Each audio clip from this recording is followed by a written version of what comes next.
And welcome back, Cornbread Man Morning Show. Happy Monday, June the 1st. We have now entered into June. Boy, the year is flying by. I'm here for it, though, taking that ride. Glad to be here. I hope you had a great weekend. We had a most wonderful weekend. We had a great series of shows Saturday morning. I did some work on Saturday afternoon, evening. Pardon me. Then Sunday, we had a really good morning at church with the Neals. You've heard me speak about before. They were up and singing and testifying, and we just had a time of fellowship. We had a little bit of food afterwards, and had a great time. Just really did. Really touching. Really, I had a great time. Hope everybody else did. I just had a wonderful, wonderful time. Shout out to them this morning and the blessing that they are. And I hope that it was good for you. The weather cleared. We had some beautiful weather. The rain kind of moved away. We probably got more headed in. But the weather is, I know my son was Jared Wolf. He was working last night, but he took some time yesterday morning to work on his yard because it was getting away from him. We've had so many days of rain, and we've certainly had that here. Well, this wonderful verse we talked about in First Lot, we'll put that on the screen. This is our verse of the day as well. It's a great verse. God said, "Let us make man in our image after our likeness. Let them have dominion over the fish of the sea and over the fowl of the air, and over the cattle, over all the earth, and over every creeping thing that creepeth upon the earth." That's what God had to say. Beautiful scene there. I love that. Be a great place to have a little campfire going and a cup of coffee. Get your cup of coffee, Wolf Nation coffee. We've got a new giveaway going on, and I think I have what I wanted to see. I have this unwrapped Yeti mug. It's brand new. It's never been opened. We have a contest going on. Kicks off today. If you will go to, and I need to put it on the screen, the widget. Here we go. There's the Substack widget. For all that join, become a subscriber. Not just follow it. You got to become a subscriber. You can use the free option. We know you'll want to expand that later, but if you'll become a subscriber to our Substack in the month of June, first prize is going to be that mug, a sample pack of the Wolf Nation coffee, which has, I think it's 6 different blends in it. I don't think it's 8. I think it's 6. It could be 8. But anyway, there's 3 different types. We're going to see the one that we love the most. To that, and a year subscription to our Substack. We get everything. That's about $100 value. We will draw a second name, and that one they will get the coffee and the year subscription. And the third name draw after the month will get the subscription. We just kept this. We want to get you to the subscription, and we want to get people there signed up and following. And so everybody who does it, and you can scan that QR code that's on the screen, we'll capture that, name goes in the hat. And we will draw those after 30 days. It's 30 days this month, June 1st. We kicked this off at midnight. We had something going out, at least one of the channels at midnight that announced it. And I'm showing you live on there. It's a nice Yeti mug. Anyway, that's the contest we're going to run for the month. We'll have much more about it as we get out through the month, and just go subscribe. It's a free option. You can do that. You don't have to pay for anything if you choose to, and you want to get everything. We're starting to put our unseen programming there that's not seen anywhere else. One of those is the new show, Just How Big a Boy Are You?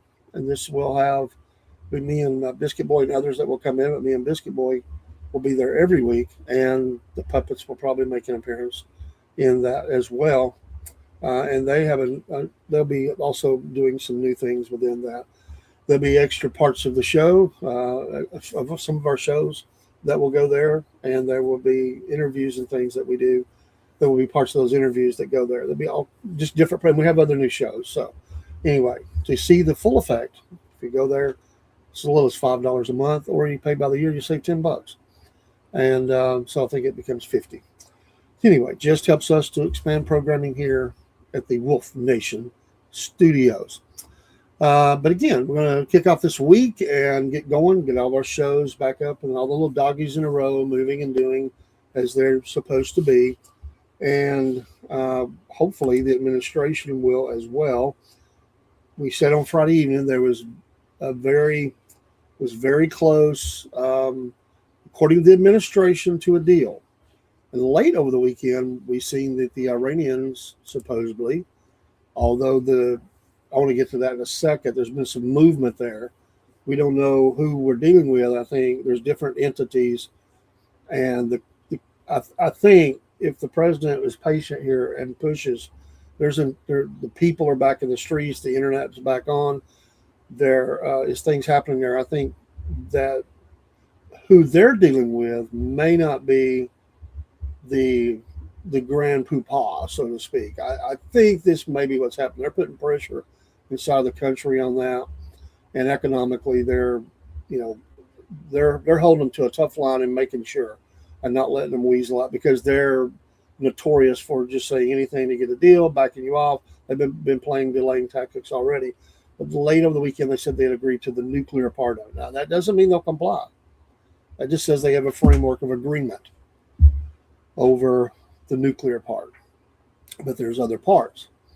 There's an article on Newsmax this morning that the U.S. has been quietly guiding vessels through Hormuz, which, there's a lot of things that's not being reported, I'm sure, as we think about what's going on in that region. Some things might not be reported as much because they're working on, getting deals done. They say dozens of international vessels in the recent weeks. They make it sound like the Iranians make it sound like nobody's getting through unless you're paying the $1 million or $2 million. The mission has provided an alternative route for the ship owners seeking to avoid Iranian interference. This was reported by the New York Times on Sunday. CENTCOM has coordinated the passage of about 70 commercial ships into and out of the Persian Gulf during the past 3 weeks. They said many of the vessels travel with their tracking transponders switched off to reduce the risk of detection while navigating the narrow waterway, which Iran has repeatedly threatened to disrupt. I think they've lost the ability to do much of that. We've been eliminating more ships that have been trying to put mines out. Those ships and crews, those small ones, have been eliminated. And there's also demining activities going on. So we will see. According to the report, vessels traveling near Iran's coastline without Tehran's approval face, a significant risk of attack from Iranian drones or missiles. Shipping analysts say the U.S. coordinated routes appear to keep ships closer to Oman and further from Iranian-controlled waters. More than 100 commercial vessels typically cross the strait each day before this action, so there's still a backlog. But there's those that are saying, let's go. We've had enough of this. So that's up to the ship owners and captains listening to the owners, but the captains themselves may have not felt comfortable. The American effort also gives ship owners an option that does not require seeking Iranian permission or paying fees demanded for passage through the strategic corridor. CENTCOM confirms it continues to work with commercial shipping companies, though it is not currently providing direct naval escorts. I think you're going to see more and more of this. People realizing Iran does not have the ability to wage. Over the weekend, the president, not the grand leader, but the president has offered his resignation, saying basically in effect he cannot make decisions anymore that anybody's going to listen to. It's a waste of time. And I think this is where it's beginning to break up for them, and we're going to see more and more of that in the country. I'm not saying it'll be regime change, but I think that there's been such damage done to the command and control structure, and there is internal strife, and even those who would say are not as hardline, they're facing off against the hardline, and that hardline is going to fight to the bitter end because that's what they are. But I believe there are voices within Iran. I believe there are there who want to make a deal, and I think that's who a lot of we've been speaking to, and that's making that, that other side, the IRGC, that's making them angry, and they're the ones that's putting out the threats and all that. And then you got others in the country saying, "We're ready for a deal. We're ready for something to happen." The other side is losing control of, I believe, and I said this 3 weeks ago at least, that probably different pockets of the nation are coming under control of different people, warlords, different leaders within the nation. That's just a guess, but I think it's probably true because you don't have the ability to control that as much as you did before. Um, um, well, Watchman, if that's what you want to say, man, I'm not even going to put it on screen. So, um, I mean, you never come in with, I mean, very rarely. The other day, I really enjoyed talking to you, but you really just always come in to attack. I mean, so there you go. I got nothing to say to you. I mean, if you don't like us, just move on, man. I can't be what you want me to be. So I'm not even going to give you another second. It's over.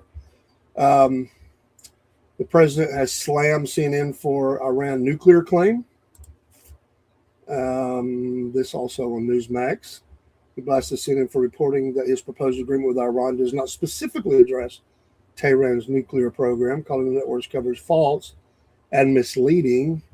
As we sometimes share on here, the Truth Post, he said the framework under discussion, he said on his Truth Network, explicitly bars Iran from obtaining a nuclear weapon and devotes substantial attention to nuclear issues. His quote was, fake news CNN said today routinely that my Iran nuclear deal doesn't talk about nuclear, when actually it states very clearly that Iran will not have a nuclear weapon. Trump wrote, quote, it then goes on in very strong and lengthy detail to discuss various other aspects of nuclear. In fact, that's what most of the agreement is about, end quote. He also took aim at the network itself. CNN and so many others in the fake news media is a low ratings disaster. Even with new ownership, it is unlikely to ever get better. I know that over the weekend, I was listening to some other patriots on one of the other socials and was in there just listening to them, and I was commenting some of the chat. And but they were saying, basically talking about, the president was saying, if something doesn't come from the administration, don't believe it, because there's a lot of alternate voices out there that are saying a lot of things that they don't know what they're talking about. And in fact, I've heard some of that, people saying things that were not true. In fact, one was one guy was reporting over the weekend that our naval ships were moving and leaving. So they thought they had a deal. I think they were just trying to get a jump on the news. I think that was Friday. It might have been Friday that I heard that. Could have been Saturday, but I think it was Friday. New York Times and Axios reported Saturday that Trump had sent a more stringent proposal for Iranian officials to consider, though details of the framework have not been publicly released. Trump has repeatedly said any agreement must permanently prevent Iran from obtaining a nuclear weapon while also restoring freedom of navigation through the strait. Speaking with Laura Trump on Fox News, I didn't get to see it, but I heard a little bit of the quotes from it. He said Iran has already agreed in principle to his central demand. The one guarantee I have is that there will be no nuclear weapons. Quote, they've agreed to that, and it was very interesting, end quote. And that was reported that over the weekend there was that agreement to not have those. So we will see, where that goes. But hopefully, gas prices have been fluctuating a little bit up and down over various news that's been reported. Let's see here. Treasury Secretary Scott Bessent predicted on Sunday that the president will strictly enforce any agreement reached with Iran. He expressed confidence that energy prices would decline and the U.S. economy would remain resilient despite recent geopolitical tensions.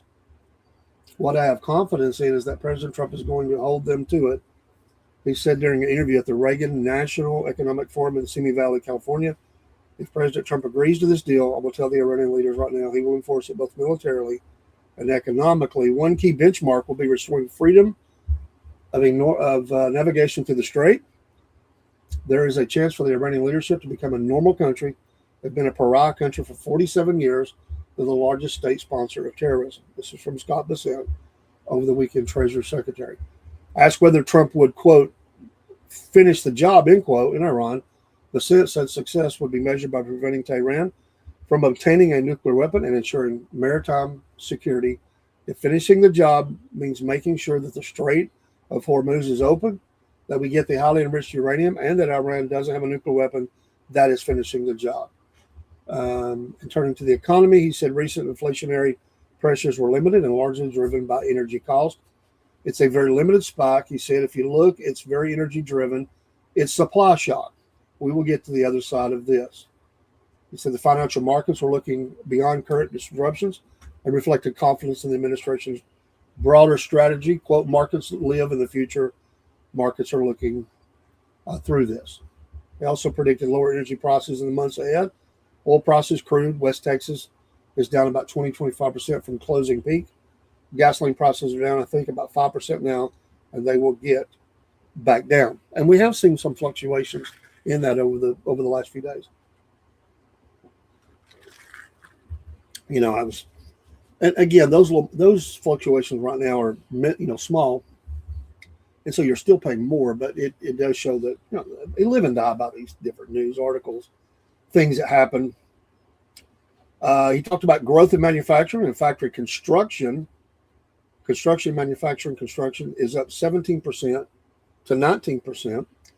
Construction jobs and facilities turning into manufacturing jobs.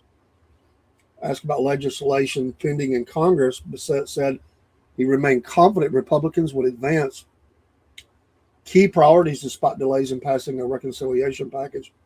We will get this done. They do want to work with President Trump for the American people. He urged lawmakers to pass the Clarity Act, arguing it would strengthen the U.S. cryptocurrency industry. Quote, if we bring it on shore, have U.S. best practices, a great regulatory framework like we do with securities, like we do with commodities, then that will be very important for crypto. On trade policies, Bissett said temporary tariffs imposed under the Energy Authority may expire, but tariffs could be recalibrated to match trade agreements negotiated with foreign countries. Months ago, we talked about it. The tariffs can be applied under different deals that are already out there. So even though one may end, there's others that they can go to. The EU, European Union, is willing to pay 15% tariffs and take down the tariffs on us. That's an incredible deal. He promoted the administration's, also the Trump Accounts program, which provides government-seeded investment accounts for eligible children. Treasury will seed those accounts with $1,000. Anyone with children under 18 should open a Trump account. Asked about long-term federal spending, particularly entitled programs, but said the administration remains focused on reducing deficits before tackling broader structural reform. So a little bit more from the Treasury. Again, I'm just reporting what they're saying. Take it for what it is, and we'll see. But it's good to see at least talk about on a wide-ranging, some wide-ranging deals. Let's see here. Also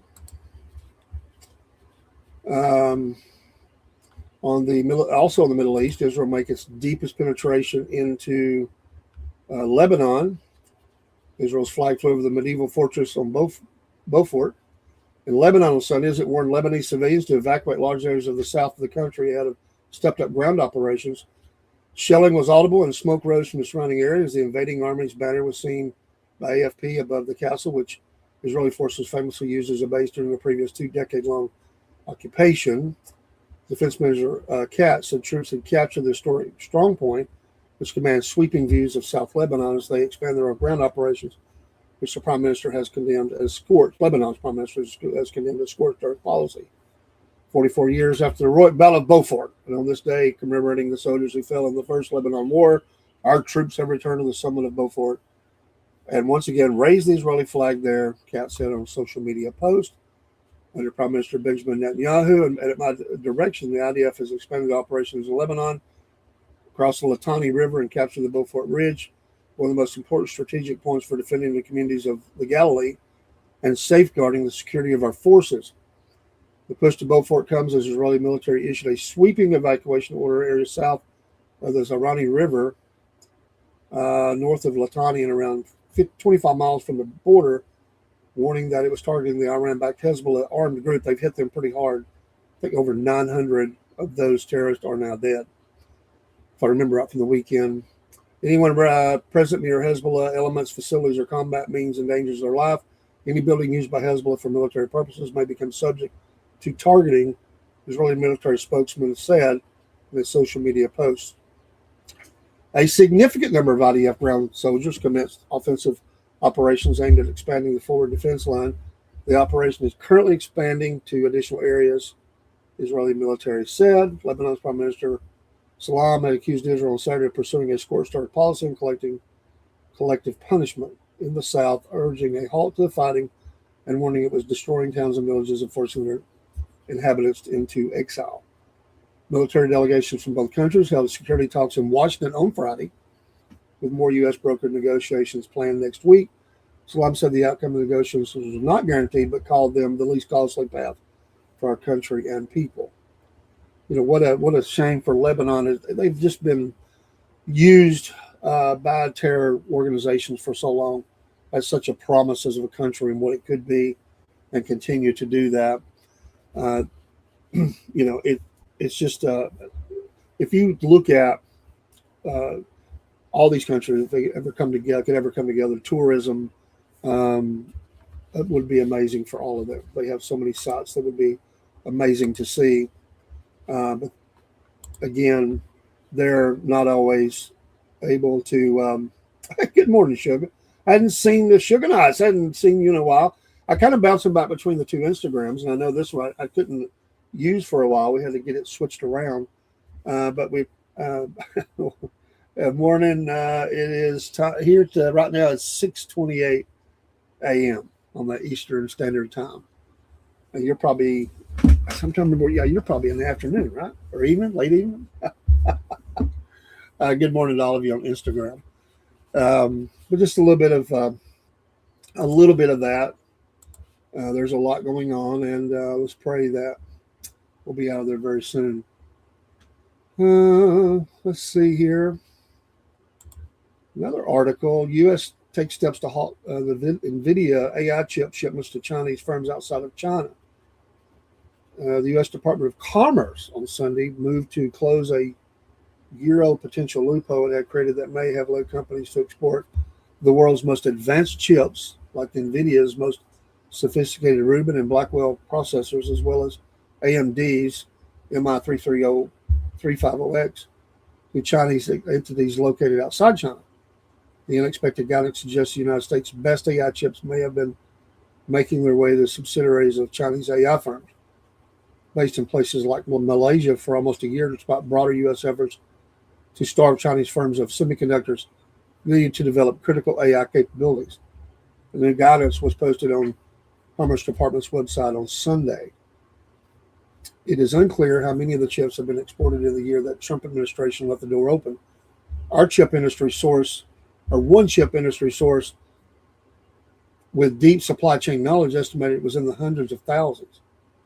The Commerce Department said it would ensure license requirements for advanced chips to entities headquartered in China, even when the entities were located outside of China. They did not respond for comment. The Commerce Department had created the opening when it announced in May of 2025 that it would not be enforcing the AI diffusion rule issued in the last days of the Biden administration. The rule governed global access to AI chips. Chris McGuire, technology expert and former State Department official, said in a social media post on Sunday, this is a huge problem. He said the loophole allowed the overseas subsidiaries of Chinese companies to buy NVIDIA Blackwell chips without a license. Chinese companies have been buying these chips very likely at scale. In another twist, the new guidance does not require data centers to stop using the chips or cut off servicing of the advanced computers items such as servers. I was interested. We have a small church and we're thankful for it. Wonderful people. We did have a good singing Sunday, but I was interested in, we were discussing at our fellowship dinner afterwards. And it's interesting to hear where different people are with data centers. Because we're in Georgia, and a lot of them are being built up and down the I-75 corridor, as well as other states. I mean, it's the talk of the town around the country and trying to get these. Some are dead set against it, others are happy to have them.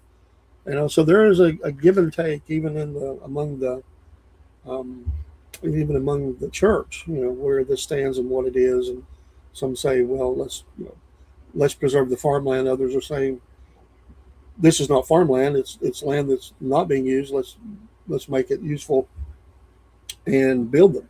So it's interesting. I heard different voices.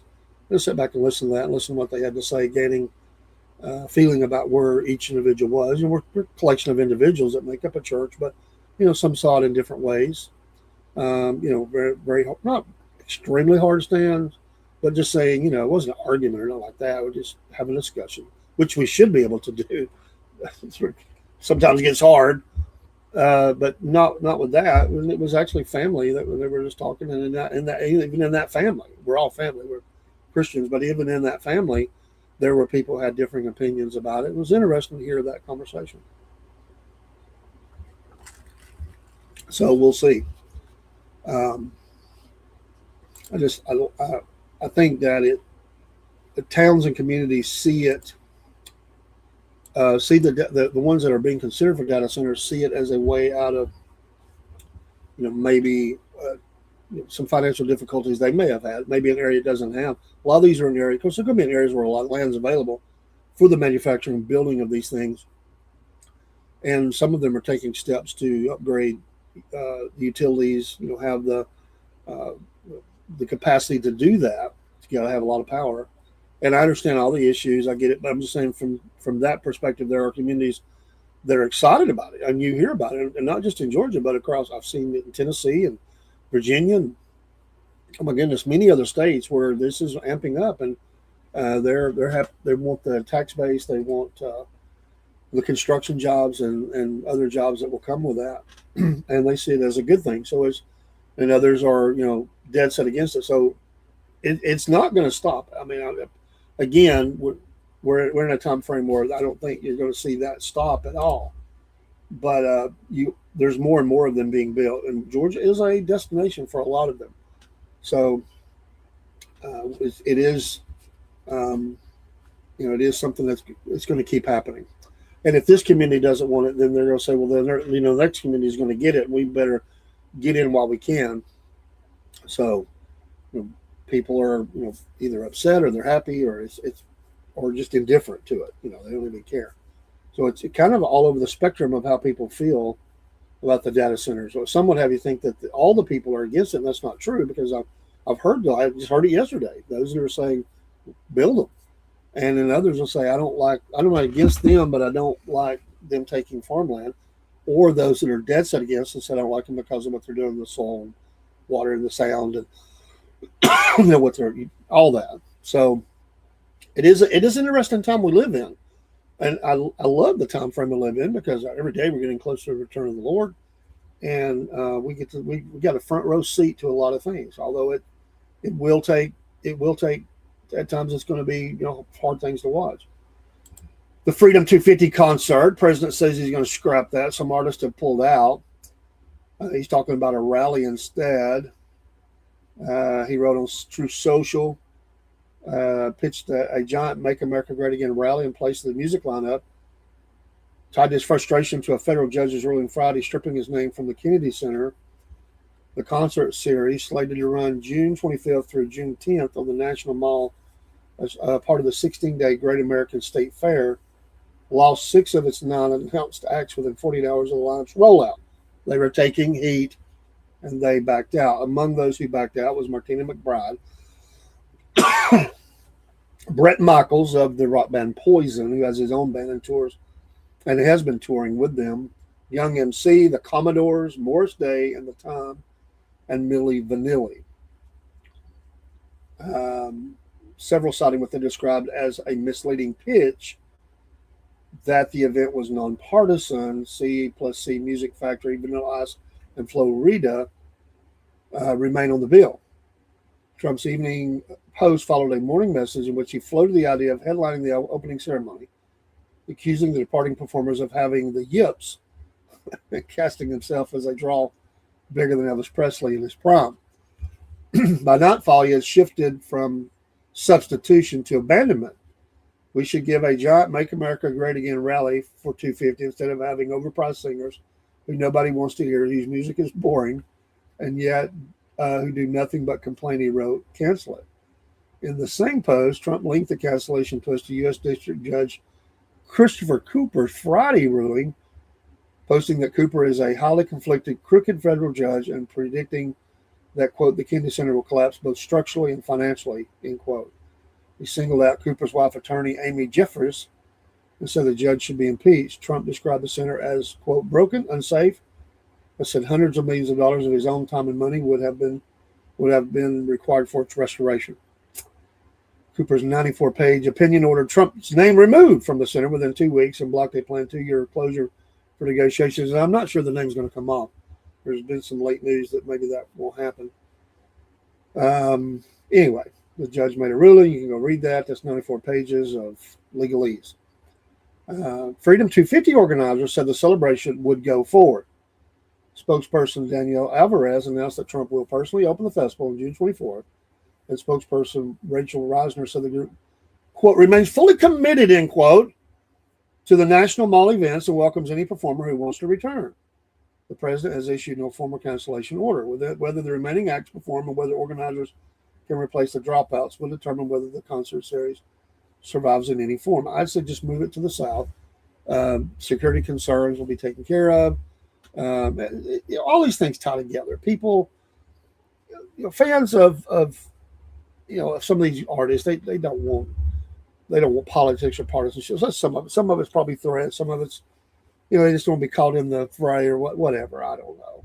I think we should be able to have a celebration and just play music and let people enjoy themselves and celebrate freedom. I would hope that we can do that. If we can't, then that's truly sad. Whether you would like those artists or not, most of them I probably don't care for. A couple, 3 there, I would probably listen to, but I'm not planning on making any kind of a visit myself. So we will see.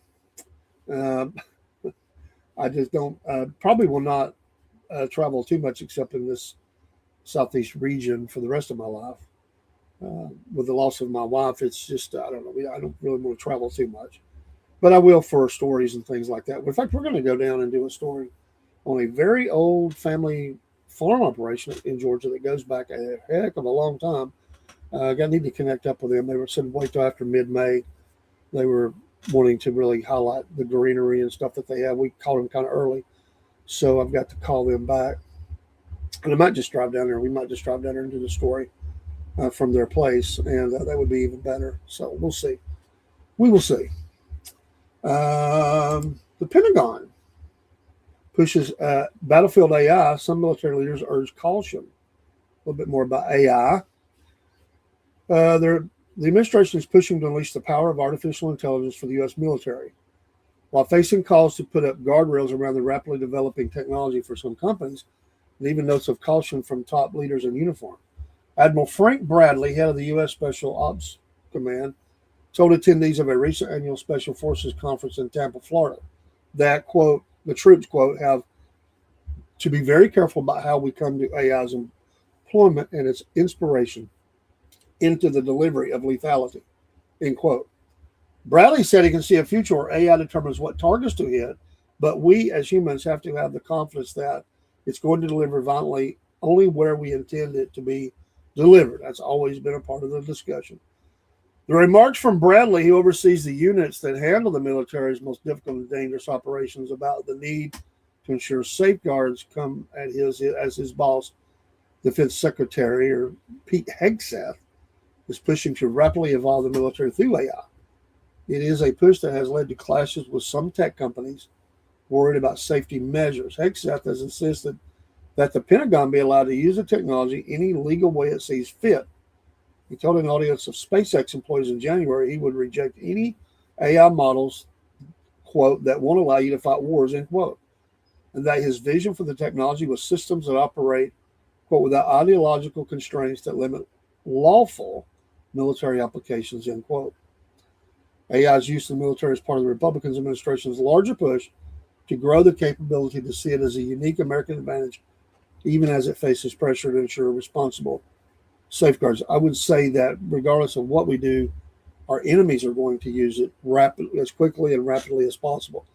We need to at least have the capability to do it and to fight against it, because that is absolutely going to be the future of war. And unfortunately, war will continue until the Prince of Peace appears on the scene. President, he abruptly called off plans to sign a new AI executive order hours before an expected White House ceremony over concerns the measure would dull America's edge on AI technology. We're leading China. We're leading everybody. I don't want to do anything that's going to get in the way of that lead, Trump told reporters. When asked about Bradley's remarks, a Pentagon official said efforts are focused on using AI to create, quote, functional battlefield tools that will help troops come up with and identify targets more quickly, and as a result, speed up strikes on those targets. Spoke on a condition of anonymity to offer more candid remarks. U.S. Special Operations Command talked about how AI not as something that will help eliminate targets, but rather as a tool that can offer troops more time to focus on their mission. Sergeant Major Andrew Krogman, the top enlisted official for U.S. Special Ops, said at the conference that he sees AI handling administrative tasks to free up operators or helping modernize how the command does business. Melissa Johnson, the top acquisition official for the command, said AI should be, quote, reducing the cognitive workload on mundane tasks, end quote. Quote, we're leveraging AI more and more, but it's not to replace operator judgment, it's to enhance it. In industry, I can tell you that that's where a lot, the discussion, you hear a lot of talk is tests are sped up where it doesn't take as much time to filter through certain things. Although in my operation, it's very limited right now, but it's used in some applications, and that will increase more and more, but it's more in the documentation, rapidly putting things together and moving those things ahead quicker in that way, but not anything that has any kind of decision making on its own or anything like that. They said, quote, there's a number of potential uses for AI in these kinds of bureaucratic settings which the U.S. military is actively exploring. Lieutenant General Michael Connolly, head of the Air Force Special Ops Command, told a congressional committee in May that his troops used AI bots to convert top secret intelligence down to a secret classification within seconds to make it easier to share with drone operators on the ground during the Iran war. However, there is no doubt that AI is also helping the military find and strike targets. The center that Turner oversees published a case study 2 years ago on how the Army's 18th Airborne Corps used AI to target artillery strikes for, quote, just as efficiently as the best unit in recent American history, with 2,000 fewer service members. Human operators are still the ones making crucial decisions, but AI is making it possible to operate with a new level of speed and scale. I'm not going to stop this. This is going to go forward. The clash over integration of AI into the military, who ultimately controls the technology and the ethics behind its use, has played out in a unusually public fashion during the Trump administration. Hegseth and Anthropic are embroiled in a bitter contract dispute over the companies concerned about unchecked government's use of this technology, including the dangers of fully autonomous armed drones and of AI-assisted mass surveillance that could track dissent. So that's the world we live in. You know what's going to happen. The Pentagon formally labeled the San Francisco-based company supply chain risk, ending its $200 million contract, and prohibited other government contractors from working with the company. So there's a lot of back and forth. The CEO of that company refused to back down over concerns about how the chatbot Claude, I always thought that was a funny name. I've been seeing that a lot. Claude is used in classified Pentagon networks. So we will see. There's more to this.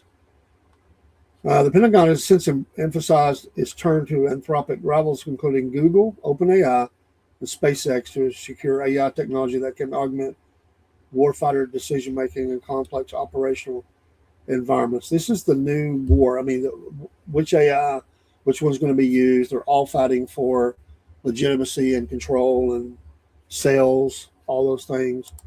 And I would just say in my workplace that we're seeing tons of different things used and what applications. I mean, in our company, we've used Chat GPT. We've used uh, what's the other one? There's a couple more you hear about. They've kind of they've embraced it to a degree, and it does speed up some things on again those mundane tasks where you can just you're trying to put together a paper or something that you do that. It puts in other formats. I know one of the leadership meeting we did. It's been months ago, and we actually used AI in our breakout groups to, and I encouraged it to effectively come up with some way to write the ideas that we had in a more concise and clear fashion. And so it was encouraged, and we did those things pretty quick. Um, so yeah, so it's an ever changing world. Well, we know that to be true. I was going to look here real quick with the weekend. I was looking for. I was watching last night. Things got pushed uh, back a lot last night on the race. And I was watching the race, and Denny Hamlin came back and won that. He was climbing. He made a bad decision in the first part of the race. He jumped way before he was supposed to. Had to come through the pit road, go to the very back, and came back and won. I actually did not finish the race. I got tired. Hamlin, Bell, Briscoe, Stenhouse, SVG, Reddick, still finishing near the top. Elliott, Blaney, Zane Smith, Hocevar, the top 10. So, anyway, over there in Nashville. It was a good race. I couldn't last. I was too tired. It'd been a long day, and so that was my first chance to even check and see who won. So if you were watching, it was raining. Again, we've had a lot of rain across the South. But they did get the race in, and there you go. Denny Hamlin, who was definitely he's definitely pushing up the leaderboard, although Reddick still has a big lead in that. The Atlanta Braves have the best record in baseball, even though they lost on Sunday. They will take on, it's a big series, Toronto Blue Jays coming into town. And so the Atlanta Braves have won 40, I think it is, 40 games. Best record in baseball, continued to do very well series after series. And good for them. Good for them. Getting into June, the football camps will start opening very soon. Those will be going full gear here within the next month. They'll be kicking off. Rookies and all that will be working out. We'll have games before you know it on the football side. Can't wait for that. Awesome endo. That is neat. Over at the I was looking to see over in the Gateway Pundit, there's an article about Bulgaria. EU and NATO member tells American military to leave after Trump says no to visa-free travel deal. Bulgaria's new government has moved to terminate an arrangement that allows American military aircraft to use Sofia Airport for refueling and logistical operations, linking the decision to the Trump administration's continued refusal to grant visa-free travel to Bulgarian citizens. Prime Minister Rumen Radev, elected weeks ago in a landslide election, announced Friday that permission for American aircraft and personnel to remain at Sofia's Vasil Levski's airport would expire at the end of June. So they got about a month, bringing an abrupt end to an agreement approved by previous governments earlier. The previous government earlier this year. The decision marks one of the first major foreign policy disputes between the newly elected Bulgarian government and the Trump administration. Radev said he personally raised the issue of visa-free travel during a recent conversation with the president, but failed to secure a positive response. Quote, I called for the suspension of visas for Bulgarian citizens during my conversation with the American president, but I have not received a positive answer, Radev said. While acknowledging that the complexity of immigration and regulatory procedures in the United States, the Bulgarian leader suggested that Sofia could not indefinitely continue accommodating American requests without progress on issues important to Bulgaria. We also have our priorities, and we cannot respond positively to the request for long stays of aircraft and tankers at Sofia Airport. Under the extension approved by the Bulgarian government, the arrangement will remain in force only until June 30th. Oh, okay, Bulgaria. No planes for you. The temporary extension is intended to provide time for Allied militaries to relocate aircraft and personnel to alternative facilities elsewhere in Europe, and we have those. We're extending the permission until the end of June so we can give our allies time to reschedule and find other locations. The agreement currently covers up to 15 American military aircraft, associated equipment, as many as 500 personnel. So we're not talking about a massive scale here. Our aircraft operating from Sofia have included Boeing KC-135 Stratotanker refueling aircraft, Lockheed C-130 Hercules transport planes, and Boeing C-17 Globemaster III heavy lift cargo aircraft. The Bulgarian officials, for their part, have emphasized repeatedly that the aircraft were not intended for any kind of combat missions. Former caretaker Defense Minister Atanos previously stated that deployments were primarily logistical in nature and designed to support Allied activity. So I just say they'll relocate them. I don't think there'll be any kind of a huge issue for the Americans in that. But interesting, Bulgaria getting in the news. So no visa-free travel. We would tell you 15 aircraft, if there was that many there, to leave. Also, this was yesterday. Horrible right here in Georgia. Elderly woman brutally stabbed to death in broad daylight on train in Atlanta. The suspect has been identified and arrested. I've never ridden the trains in Atlanta at all. It was always something I avoided. Some people do that. They would park in the outlying areas, come in to concerts or ball games or whatever. I have never, one time, all my travels in Atlanta, I've never ridden any kind of public transport. I just never wanted to do any of that. She was brutally murdered on the Atlanta train, an evil attack which will bring back heartbreaking memories of a similar killing last year. Fox 5 in Atlanta reported a woman was stabbed to death on a MARTA train near Oakland City Station on Saturday shortly after 12 p.m. A suspect was promptly arrested following the murder, and normal rail operations were temporarily suspended. Fox 5 noted that emergency medical workers desperately tried to save the female victim at the scene, but she succumbed to her injuries.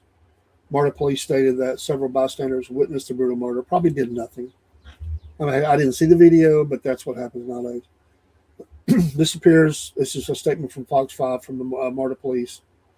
This appears to be a senseless act of violence, and our thoughts are with the victim's loved ones and those who witnessed this horrific incident. We understand the concern and fear incidents like this can cause for those who ride and work on the MARTA system. MARTA police are actively investigating and remain committed to the safety and security of our riders and employees. And I'm not going to watch the footage. It's available there if you want to see that. On Sunday, 25-year-old John Elijah Matthews was in Fulton County Jail as a suspect in the murder. A chilling video later emerged showing the extremely bloody scene of the train following the attack. The victim, who is lying on the ground, appears to be white. The Fulton County Medical Examiner's Office identified her as, and God bless her and her family. I just hate that. She was 66 years old. I'm not going to call her name, just because I don't want her family to have to hear that again if they were happen upon this. We pray for your family, and it's horrible. And of course, we saw the horrible one that was on the the brutal murder of the Ukrainian refugee. That's horrible. It still makes me so very angry. Just the senseless killing. I will say that. And in that case, that was 34-year-old DeCarlos Brown Jr. has been declared responsible for the death.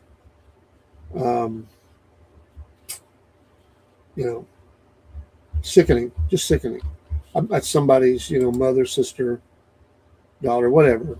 That's horrible, and it's right here in Georgia, and that's sad. But I've never wanted to be on those routes. I've never I know a lot of people who did it. They say it's great. You get on the train, you go in, takes you right to where you're going, and then within a block or two, and then you get off and get back on, go out there to your car, and you're not stuck in all that traffic. Give me the traffic. I don't like it. And you know, depending on when you're coming in and out, I mean it's notorious for, they don't like to admit it, but it's notorious for people trying to rob you or hassle you or get money from you. Thuggish activities. I mean, and then at times there's been unfortunately deaths. But it's not unlike any other major cities in America. I guess if I had to, I would. I wouldn't like doing it. But God bless her family. That's horrible.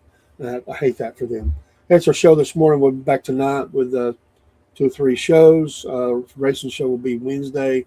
We have new interviews coming. I think we have one for Wednesday night, the racing show. I just talked with another race team. I reached out to them, and they're from, I think they're from here in Georgia. And they excitedly want to come on, so we'll be talking about that tonight. News, sports, and probably music. We'll get to that this evening. Have a great Monday. Lord bless you all, and we pray that you have a good and safe day, and we pray that be a blessing to someone else today. So many people are hurting. So many people need lifted up. Let's pray for our nation, pray for our administration, military, all that, and pray for us. We always stand in need of prayer. We're still, yesterday was 5 weeks. You start marking time since my wife passed, and we're okay. One of the singers said yesterday that my wife had the best seat and watched from above. That's a good thought. Hey, take care. God bless us, the Cornbread Man, for the Cornbread Man morning show. And don't forget our new contest for the month of June. If you QR code there, Substack, if you can become a free subscriber. All those go into the drawing for some prizes that'll be drawn at the 1st of July. So we'll take all those names in the month of June who follow our Substack, not just follow, but become a subscriber. Name that show up as a subscriber, at least the free, and we will put your name in the hat. Anybody and everybody. So thank you so much. We'll see you soon. Take care. Salute. God bless.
Why does it